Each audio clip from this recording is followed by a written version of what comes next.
Hey everyone, Dan at Ochiko Bushcraft. Welcome back, part 2 of building our survival lean-to. And I actually wanted to show you guys some of the resources that I have found as I've been searching the area, wandering out a little bit farther. This is very important when you're building a shelter in a survival situation or even just for bushcraft to take advantage of the resources around you. So check this out.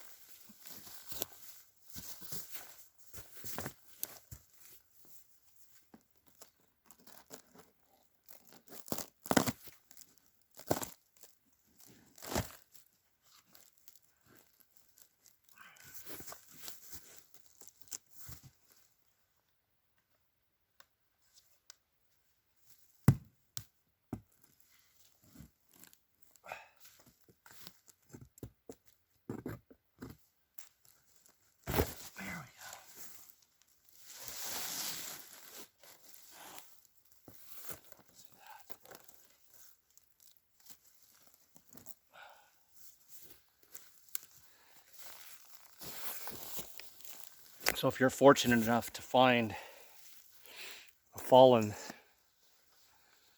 log or down tree and the bark is coming loose, you can peel off in big sections like that. You know, there's a roof, there's walls, there's insulation.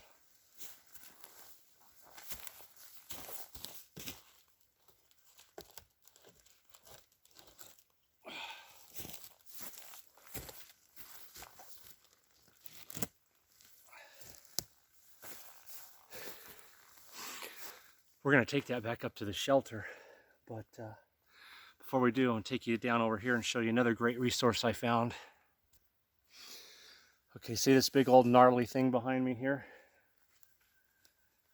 That's all fatwood. All of that is fatwood.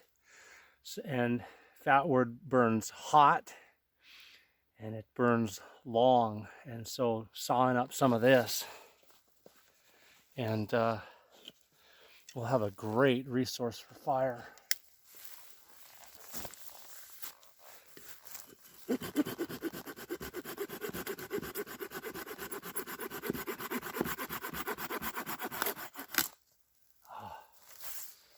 at that.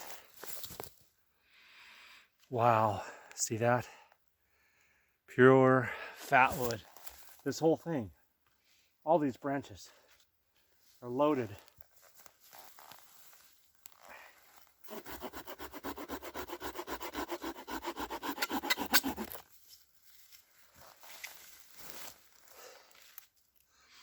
See that?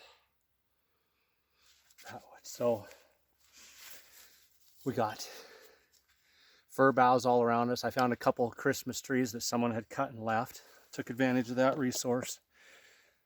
Poles, small fallen trees all over. So we got poles. You saw this in part 1. Big old gnarly stumps. There's another one right over here.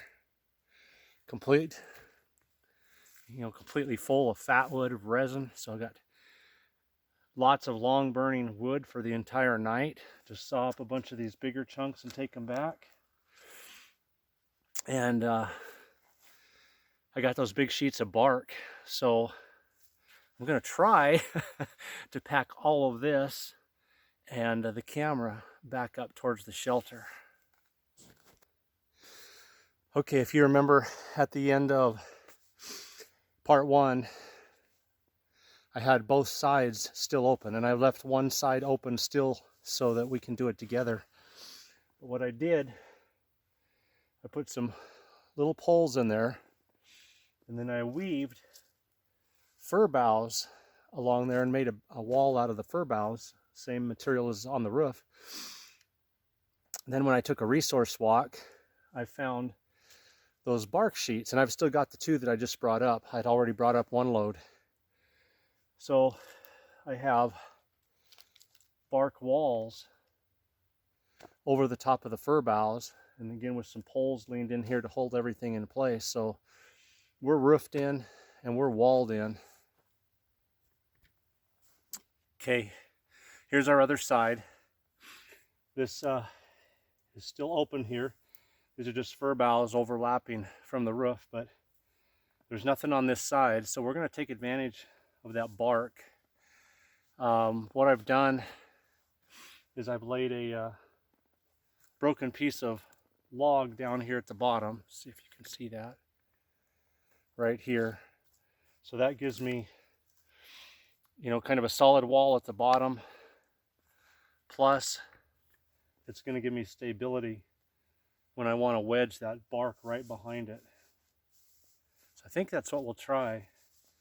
If it doesn't work, we can always change it. That's the nice thing.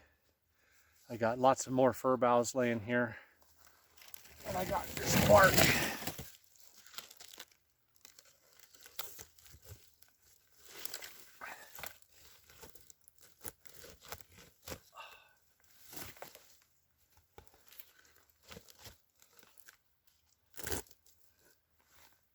All right, let's go to work here.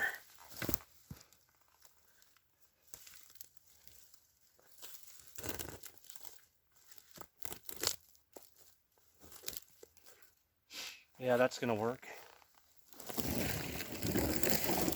I'm gonna break this in half.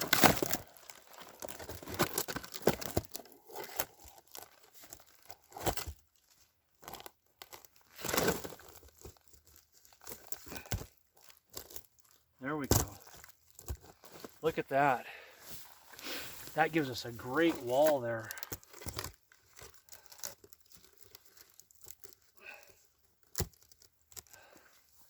That's gonna probably stay in place real good, but I'm gonna kind of wedge that in there anyway. There we go, like that.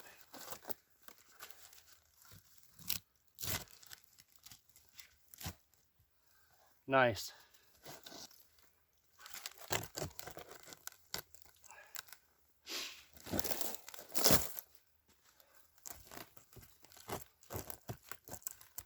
That's gonna work great. And now I've got all these fir boughs.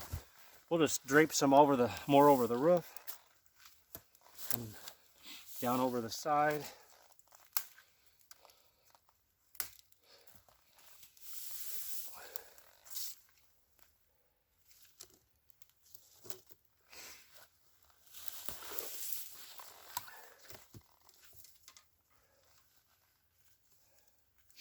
So guys, just bear with me for a minute here. Now you can see me working on the roof here.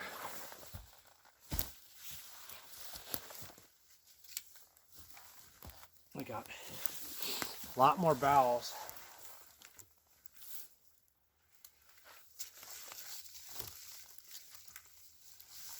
This other side insulated real good.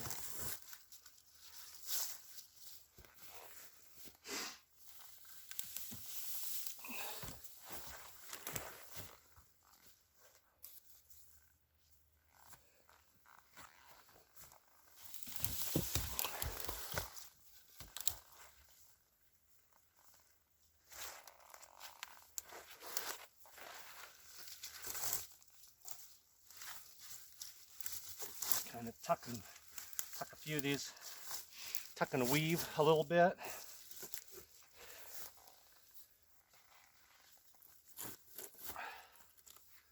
They catch on each other very nicely, so that makes it really easy.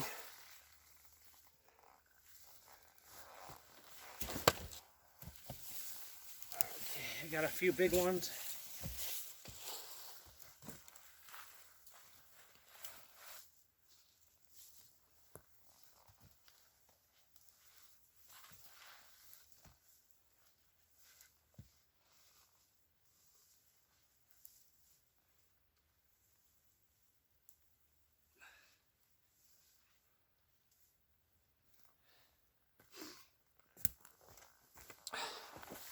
And that should be really good. All right, let's take a look at what we got on the inside here. I threw my extra fir boughs down on the floor. So we have a nice thick roof now over our head. Got lots of overhanging boughs here over the top. I got my wall behind me we talked about. Let's see.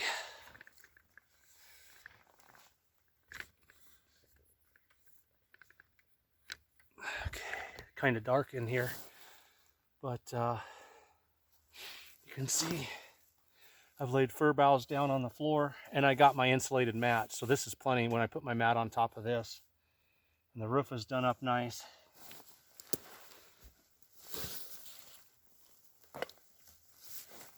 And it's tight, but that makes it much easier to keep warm.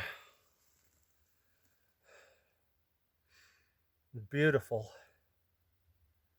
That is a survival lean-to. Let's do a walk around and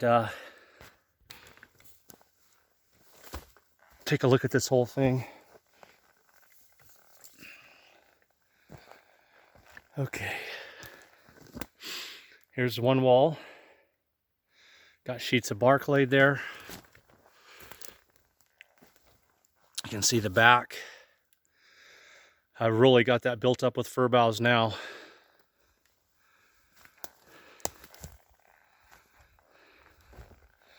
And here's the wall we just made over on this side.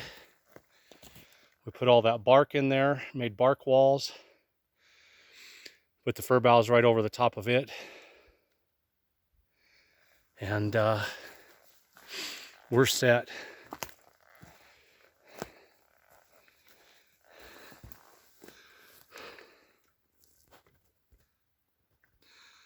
So now we need to make a place to have fire so we can heat this nice little shelter. Okay, ideally, I would like to dig out this area and make a little trench or a little pit to build my fire in.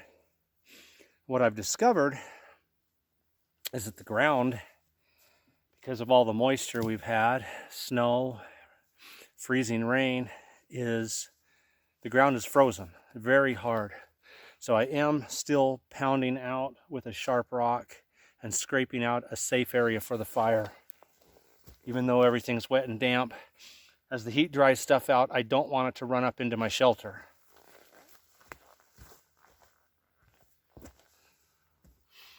So I've just got a flat rock with a sharp edge.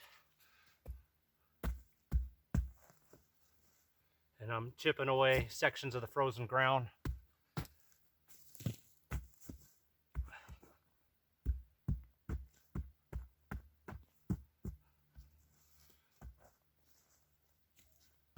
And at least going to give myself a nice clear area and a slight depression.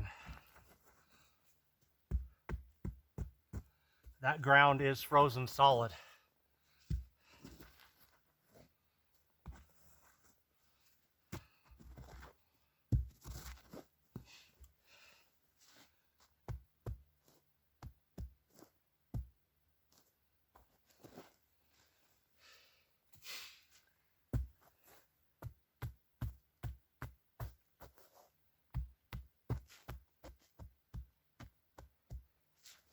Okay.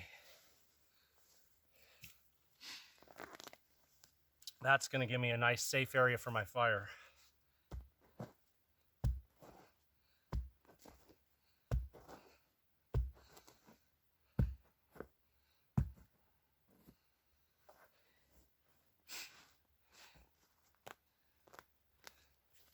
All right, and I gathered up some big rocks.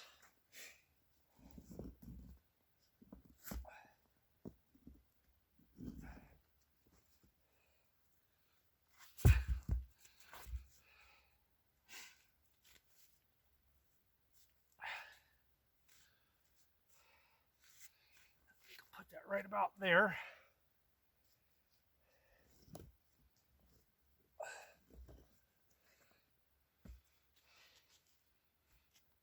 And I'm going to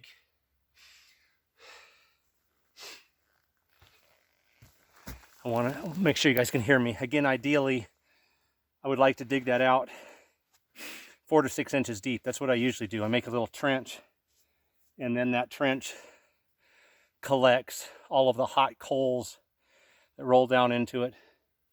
Puts out a lot of heat and stuff, but this ground's frozen solid. I had been working at it for a while before I showed you guys. And then it's just, it's like pounding on a rock, literally. It's just frozen hard. But I've at least got a safe zone, okay? Because I do not want it making the ground dry, the loose pine needles and things laying there dry, and being able to go up into my shelter.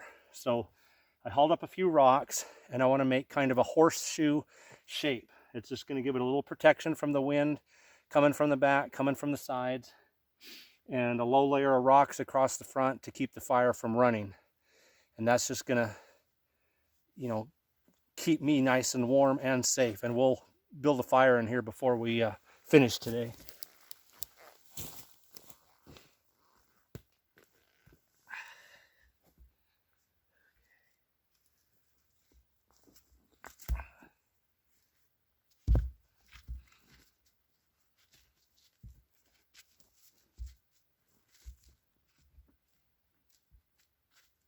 Okay,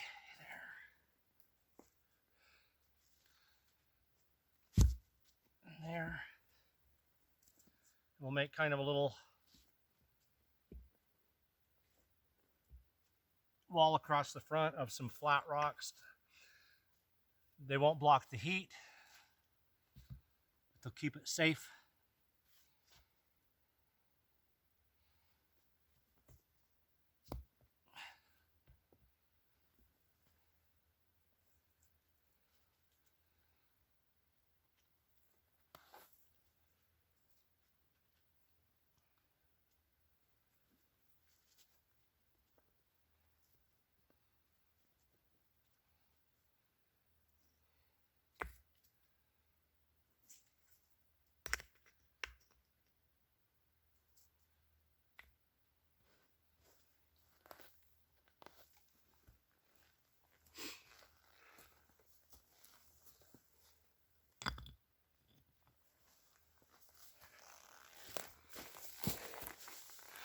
Now, if I had to be out in the open or in a shelter that had a much wider opening, say a full-length lean-to, then I would go for a long fire. I wouldn't even worry about trying to do what I did. But I know from experience that having a small area like this and feeding it fat wood, I got some big chunks of wood laying back there, and you saw all that fat wood. Sawing up some big round short chunks of fat wood, stacking them right there on the corner of my shelter and maybe a few inside, and throwing them on the fire every couple hours through the night. This will heat that little shelter and put out all the heat that I need it to put out. So I've got a fire lay already made. Let me grab that and bring it up here, and then we'll get a fire going and we'll try this out. Okay, I put my fire lay that I already made in here. It's just a miniature upside down fire with a few pieces of fat wood on the bottom, so it'll burn for a while, and then I can gather up a whole bunch more of that fat wood, and I got a few big pieces laying over there anyway. And we'll try this out and see how it works.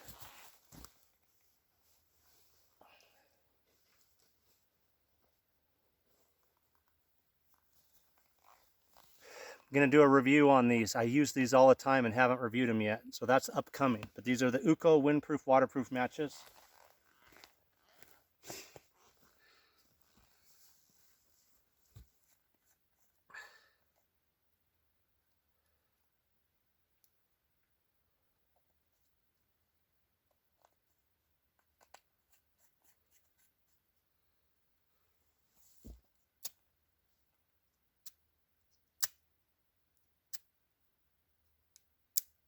Ah, first time that's ever happened. My match actually broke.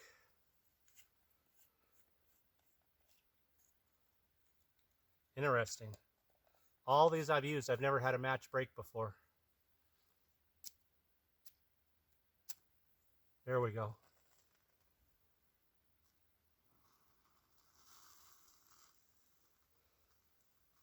Put that broken piece in there. Let it burn.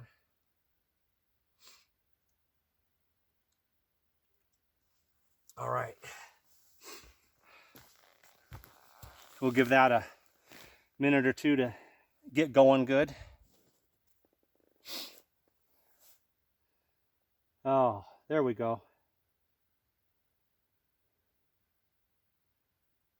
It's catching, but it's catching slow. There we go. That moss and that lichen and stuff is damp, but I've got it to take a flame there, and now my finer stuff will catch and it'll start dropping down in there. So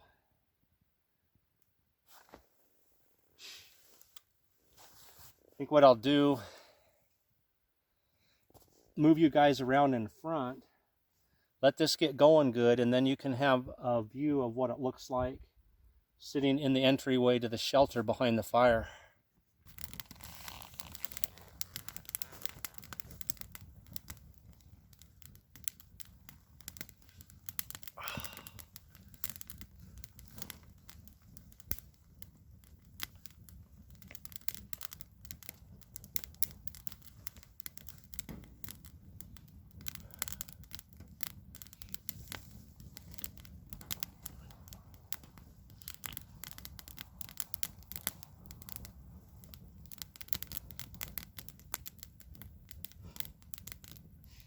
That is nice. That is very, very nice.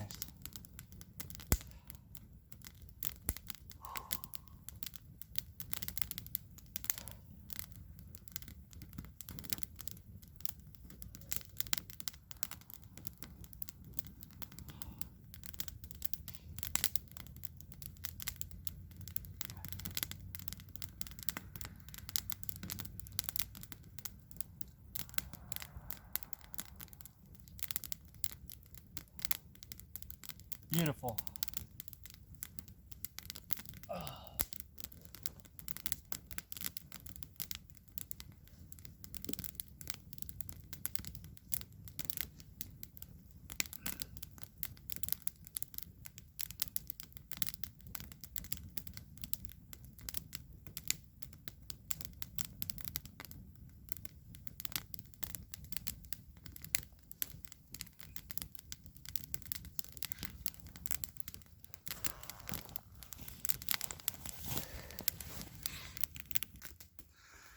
There it is, guys. Survival lean-to. Up and running, fully operational. And just sitting in the doorway or laying in the doorway. All the heat from that fire is already rushing inside there. I held my hand up and I could feel the heat gathering above me. I could feel the heat against my body.